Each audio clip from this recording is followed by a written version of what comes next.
Arab Tov Chabrim. I'm Stephen Benoon. You're watching Israeli News Live. In our broadcast this evening, is Damascus the next target of the U.S.-led coalition?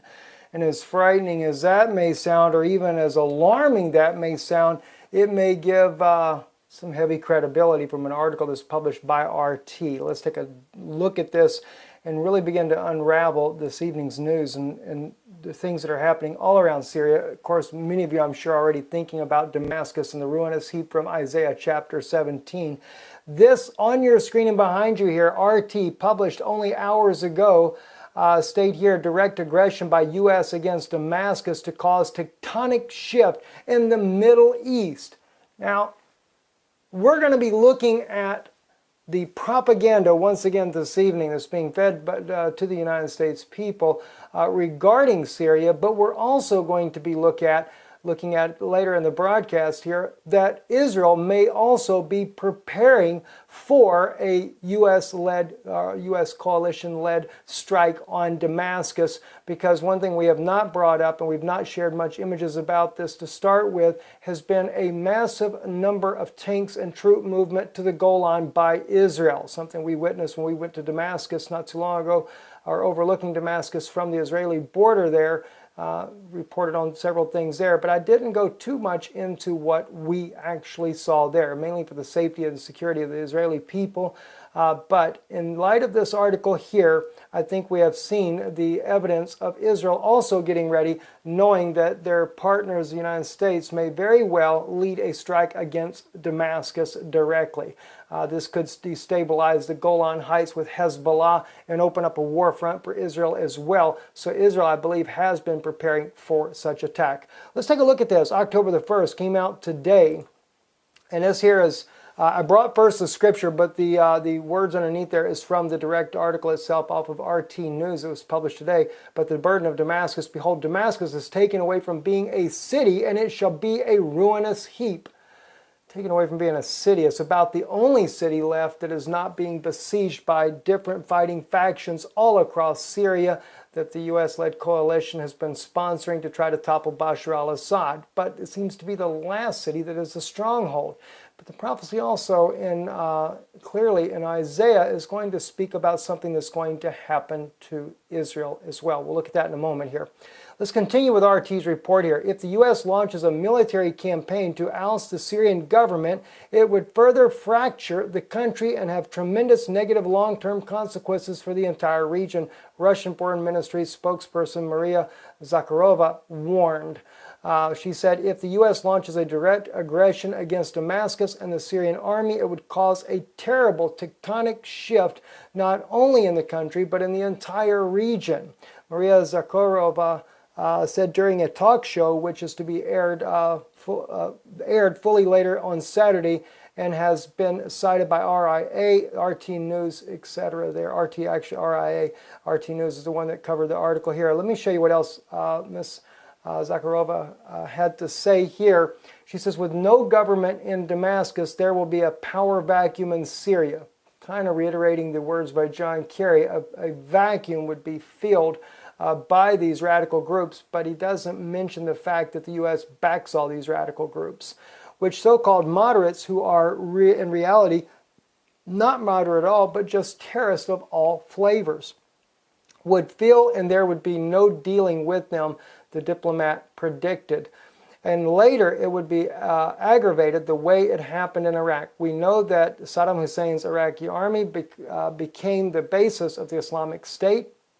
Everything that both the U.S.-led coalition and Russia are fighting now stems from it, Mrs. Zakharova said in this article here, direct aggression by U.S.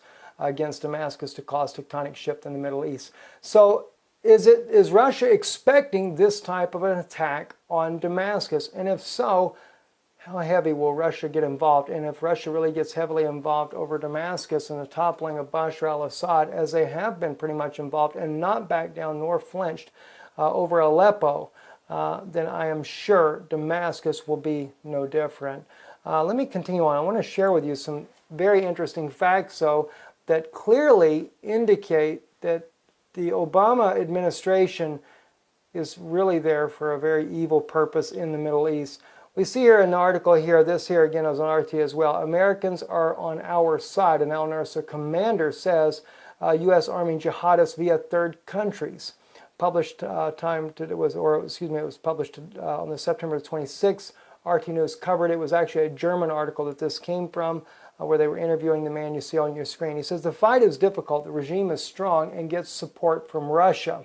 He explained, speaking about Damascus or President Bashar al-Assad. El-Ez said that Jabhat al-Nusra won battles thanks to TOW rockets, T-O-W rockets. Due to these rockets, we reached a balance with the regime. Our tanks came from Libya via Turkey, joined by the BM-21 multiple rocket launchers, he said. The government forces have an advantage because of aircraft and missile launchers, but we have the American-made TOW missiles, and the situation in some areas is under control, El-Ez added. Now, I might bring out as well, the United States has denied backing al-Nusra here and have denied the claims that are being made in this particular article by RT and the interview that was done by German media. But clearly, an al-Nusra, which is basically nothing else than al-Qaeda, are stating emphatically that the U.S. government is backing what they're doing and is continuing to arm them. And we also mentioned in our broadcast either yesterday or the day before yesterday that the United States, since John Kirby's famous statement that Russians will continue to go home in body bags, and I kind of find it ironic that no one has really picked up on the word continued, which, as I stated before, only shows that the United States is very much knowledgeable that there were Russian forces killed in Deir el-Zor in eastern Syria when the supposed accidental attack on the Syrian army left not only 62 Syrian soldiers dead, but also about a dozen Russian commandos were killed, and Iranian forces as well were killed in that attack. Continuing on, though, in this same article here, where the jihadist group al-Nusra are claiming that they are being backed by the U.S., watch what he says here. When asked if the TOW missiles were initially intended for a Jabhat al-Nusra or if the group obtained them from the moderate Free Syrian Army, the jihadists clarified, no, the missiles were given to us directly. Now, here's a man fighting, saying that they're being supported by the United States. And of course, the United States is denying it. But we're going to go in just a moment here. Again, a brand new source, by the way, but we will be also sharing with you another source here in a moment, totally different. Miss Bealey, a journalist that has been there as well, that goes into these issues here. She did it on Ron Paul's Freedom program. We're going to share a little bit of that interview with you. But as it goes on here, when asked at the TOW missiles, he said, no, the missiles were given to us directly. He also said that when the Jabhat al-Nusra was besieged, we had officers from Turkey, Qatar, Arabia, Israel, and America here, experts in the use of satellites, rockets, reconnaissance, and thermal security cameras. The journalist asked specifically if the U.S. instructors were really present among the jihadist ranks, and al-Ez replied, the Americans are on our side. He also said that Jabhat al-Nusra has been paid for achieving specific military goals during the Syrian conflict. That does kind of also line up with the attack that was done by the U.S. coalition on the Syrian army, because Russia is claiming that the Syrian army was intentionally attacked, as well as the Russian commandos that were fighting there with them, in order to give ISIS an upper hand in taking closer to the airfield that the Syrian army has been using in the eastern province there. Now, we reported ourselves, and as you can see on the screen there, this is our video that we did on YouTube, our Israeli News Live broadcast, urgent breaking news, Russia strikes back, we are at war, 222,000 views already on that a week ago. But in this one here, in this article, when we published this report here, we were using the article from the Arabic Sputnik News, which I translate that from Arabic. Excalibur missiles targeted a foreign military leaders in Darat Izzat province of Aleppo. And what's funny though, this man right here, he is clearly stating, this is al-Ez, he is clearly stating that there were what? officers from Turkey, Qatar, Saudi Arabia, Israel, and America that were there at the time that they were receiving these weapons. And then we find out on September the 20th, when Russia strikes back, which I really believe was in retaliation for the attack that the U.S.-led coalition did, the aircraft strike, according here on September 17th, RT covered this, strike Syrian army positions, killing 62 soldiers. Is actually much higher than that because of the Russians and the Iranians that were killed as well. But Russia retaliated because, why?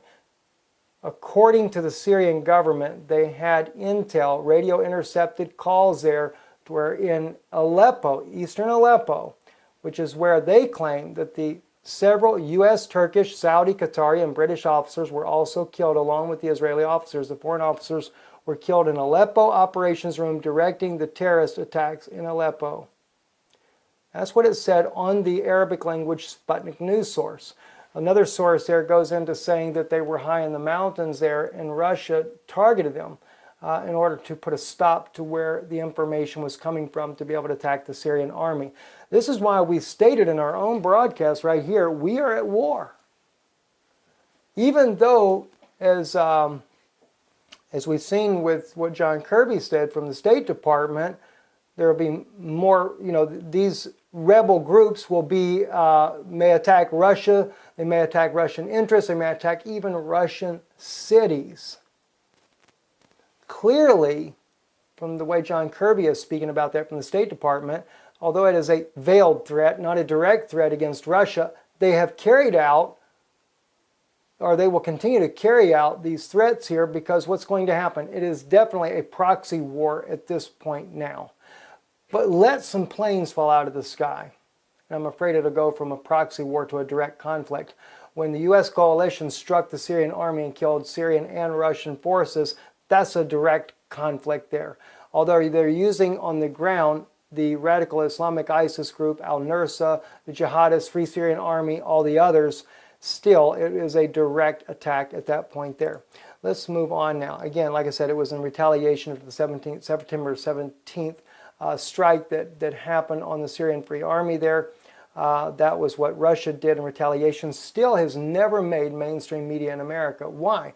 Just like Russia doesn't want to admit that they had commandos killed in the attack by the U.S.-led coalition, neither does the United States, Israel, Saudi Arabia, Turkey, Qatar, any of the rest of these, or even the British want to admit that they had intel officers working inside of Aleppo.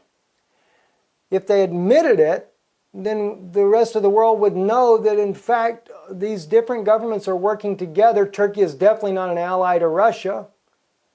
As we've stated all along, we believe the coup was orchestrated by the CIA in order to get Turkey to get their own forces on the ground inside Syria. Fake a coup in order to get Russia to feel sorry for Turkey, for Erdogan, and then turn around and, well, you know the rest of the story. Bring in the troops there. And Jarbala, which was all a lie by Turkey, they had targeted the Kurds. And America says they're allies to the Kurds. If I was a Kurd, I'd never trust the American government right now, especially the Obama regime. When it comes to a different government, maybe it'll be better, but under Obama or even Clinton, it would not be good. Let me share with you, though, a little bit of information here. This is from, the next one here is from journalist Vanessa Beeley, who has been on the ground in Syria. She's been there in Aleppo. She has seen what's going on. This was on the Ron Paul Liberty Report. Ron Paul was not in. Another one of his anchors there were interviewing this incredible journalist here, but she really gives a perspective of what's going on in the ground and how we are being lied to. The propaganda that we're being fed is just really overwhelming. And then again, we'll go back to Dr. Henry Lohendorf. Listen to Dr. Henry Lohendorf once again. By the way, he is with the Greater New Haven Peace Council that was also part of the delegation that went to Syria for a fact-finding mission to see, is it really true what the Obama administration is telling the rest of the world, or are we being lied to? Well, it turns out we're being lied to. Listen to this here, and I'll pull up close here so we can get a better sound of the audio. Who is the Riyadh-educated and funded leader of Jaish al-Fatah, the Armory of Conquerors, chief trainer of suicide bombers, and chief terrorist funder, armor, and executor. Sounds like a nice guy. You know, for anyone who For anyone who might suggest that you're being a little emphatic with your words, calling the East Aleppo terrorists, I would simply remind our viewers that Colonel Steve Warren, who's a Pentagon spokesperson, said not long ago that Eastern Aleppo is in the hands of the Nusra Front, which is Al-Qaeda, which we all recognize as terrorists. They had something to do with something that happened in the U.S. on 9/11. Yet somehow it seems that the U.S. is desperate to protect an area that its own government says is occupied and under siege by Al-Qaeda terrorists. You know, you can forgive the viewers for being confused about this. Absolutely. Yeah, and actually, I can easily forgive the viewers, trust me. Even for me, someone that's been there and has been writing on this for ages now. There's 22. I call them genetically modified terrorists because we can't call them moderates, 22. we can't call them anything other than terrorists. And again, I have to stress here, that comes from every single Syrian person that I met across the governorates that I traveled to. They do not even consider there is any differentiation between these terrorists. They are all criminals, they are all mass murderers, they are all rapists, they are all torturers, they are all abusers of their children and their families. And yesterday, in fact, you're quite right, 80% of those 200,000 people that are in East Aleppo have been described as being Nusra Front. And yesterday, in fact, while the media was amplifying and megaphoning the propaganda that was being provided to them by the terrorist factions inside East Aleppo, mortars were being rained down upon civilians in West Aleppo. We had descriptions of it being like hell yesterday. There was a 6-year-old child, Pamela, I need to get her name right.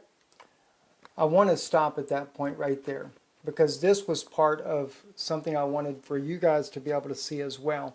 When she speaks about the mortars raining down, and they said it was like hell in Western Aleppo, this is what we have been looking for, is more of the evidence. We already know that Aaron Erdem clearly has the evidence that indicted with no questions asked. The West knew, the United States knew about the smuggling in for ISIS, the sarin gas that was later used on the civilian population to be blamed on Bashar al-Assad, President Assad. And then later we also find out Herschel, another journalist out of Britain, through different intel that he was able to uncover as well, clearly found the evidence that shows that it was a pre-planned thing to use sarin gas in Syria, blame it on Bashar al-Assad to be able to justify a ground war. What threw things off was the United States didn't expect Russia to step in and start an air campaign against ISIS. And up until that point there, the United States has done very little to stop any aggression that was going against Bashar al-Assad. In fact, they were only doing the opposite. They were supporting all the aggression.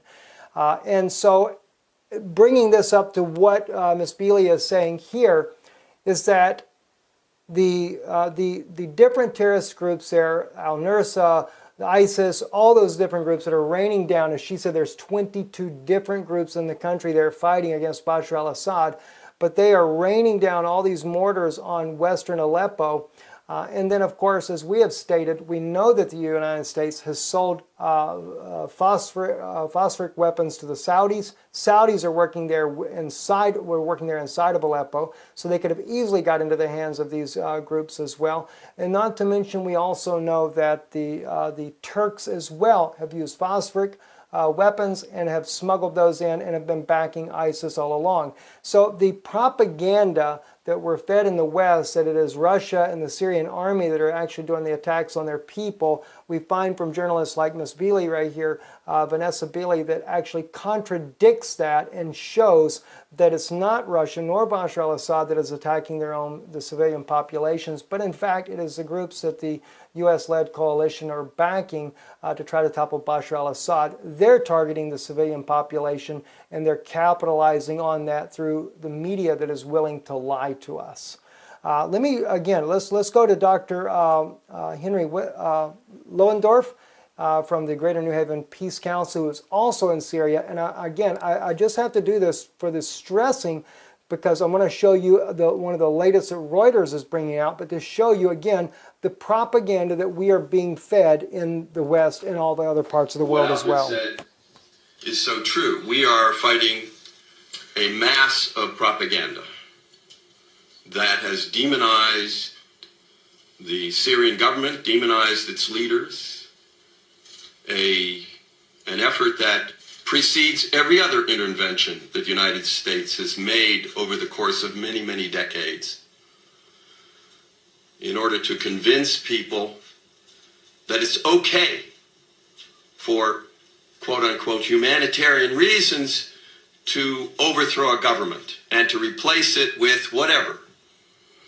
The United States prefers a government that is not independent, that is a willing participant. This journalist right here doesn't like what he says, you can tell, obviously. So what we saw in Damascus and what we saw in the two villages we visited outside Damascus belies the propaganda that has overwhelmed us. It's hard. It's hard for even those of us who have been in the peace movement for a long. Let me just pause it there, and I might say too about the one journalist, it could be that he just doesn't realize that he's been lied to by other journalists. But that's exactly what's going on. And we're about to see Damascus become a ruinous heap if RT is right in suggesting that in the news broadcast they brought out from the Russian foreign minister there, or Russian representative there, Sakharov, that indeed the U.S. may strike Damascus. Whether it be directly or indirectly, it could still be a tectonic shift. Anything to get rid of Bashar al-Assad. But this is the type propaganda we get. Here today, October the 1st, Reuters World News reports Russian jets pound Aleppo as U.S. cling to diplomacy. The U.S. clings to diplomacy? I mean, that's absurd to begin with. Russia works diligently to get John Kerry and Lavrov together to work out a ceasefire agreement that is broken mainly by all the different groups that the U.S. is backing in their coalition. And then on top of it, I mean, we are there overlooking Damascus the very day the ceasefire is broken, and we carry live on Israeli News live stream. We're carrying that the ceasefire is being broken there at Damascus. Not to mention the U.S.-led coalition strike the Syrian army inside of Deir el-Zor, also breaking the ceasefire, because this is why Russia wanted to make it public what the ceasefire was all about, because it was also in the ceasefire agreement that there was to be no aerial campaigns, neither by Russia nor the U.S.-led coalition, no one.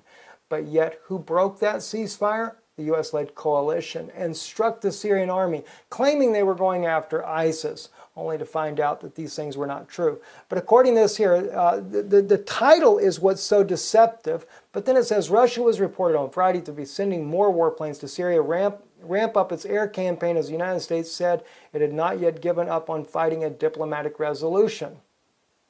Diplomatic resolution? No, the United States is steadily, under the Obama regime, I don't want to say it's the U.S. people. The U.S. people, believe me, are sick and tired of the wars that we have going on in Syria. And I'm sure many of our military personnel as well know that we should not even be there. But anyway, this is more the propaganda that we're fed in the West, whether it be Europe, United States, etc. We're just being fed lies one after another. Now, as I said, though, if what we found in the report by RT that came out today, and let's just back up to that real quick and we'll come back to this here in just a second. But if Ms. Zakharova is correct in in her analysis that the U.S., that could be the next thing that happens, is that they, as she said, in a ladder it would be aggravated the way it happened in Iraq. We know that, let me back up, sorry. She says here, if the U.S. launches a direct aggression against Damascus and the Syrian army, it would cause a terrible tectonic shift, not only in the country, but in the entire region, Maria Zakharova said during a talk show, which is to be aired fully later on Saturday. That'll actually be airing tonight, probably already is airing at this time now. But so if she is correct, and let's say that that does happen, then it might explain then why, when we were up there in Damascus only a couple of weeks ago, right near the city of Damascus, overlooking there, as we were going up, we saw an overwhelming amount of military equipment and movement by Israel, it seemed to me that it was being more placed for a protection of the Golan. We saw, and this here is only just one of many, many, many, and many of those are in small convoys. You'll have 3 18-wheelers with tanks headed to the north. You have it here on the left, a full tank here. This one here looks like it might have to be repaired on there, but most of them were all fully intact, headed to the north, headed to the Golan.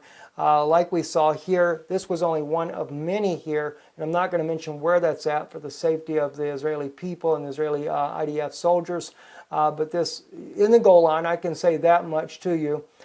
Just one of many there, and we've seen what we would estimate in one area alone, because of the number of the buses and knowing the capacity of the buses there, we knew that the Israeli government had sent up probably close to 1,000 IDF soldiers up into the Golan as well.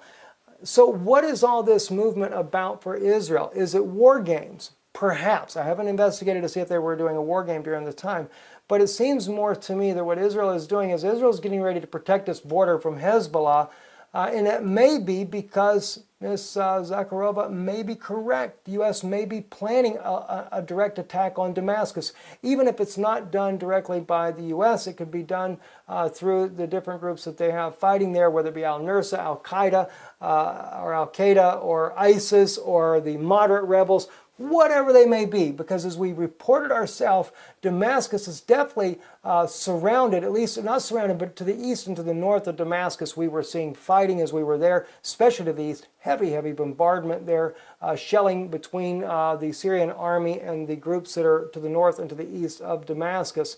So if they were to move down from Aleppo, any of these other groups here, for example, if the Syrian government doesn't get control of Aleppo and these troops begin to go on the move, there could be a major conflict, and it may get to the point to where the U.S. government, the Obama administration might decide that the only way to get rid of Assad is to have a direct conflict with Damascus. And of course, that will definitely bring about the scripture, the burden of Damascus. Behold, Damascus is taken away from being a city, and it shall be a ruinous heap. That would definitely make it a ruinous heap, because if the U.S.-led coalition gets involved in there, those buildings will just crumble down to nothing, as we have already seen from all the bombing, even that Russia has done as well. Russia trying to get rid of ISIS throughout the country. It has just laid entire cities to nothing but rubble. And of course, the U.S.-led coalition as well, hitting different groups that they're against, to bringing down just massive cities in nothing but rubbles. But I wanted to share with you, though, a little bit more of the verses here, because I think it's very important. The cities of Aurora are forsaken. They shall be flocks which shall lie down, and none shall make them afraid. The fortress also shall cease from Ephraim, and the kingdom from Damascus, and the remnant of Syria. They shall be as the glory of the children of Israel, saith the Lord of hosts. Now keep this in mind. Damascus has never ceased from being a city.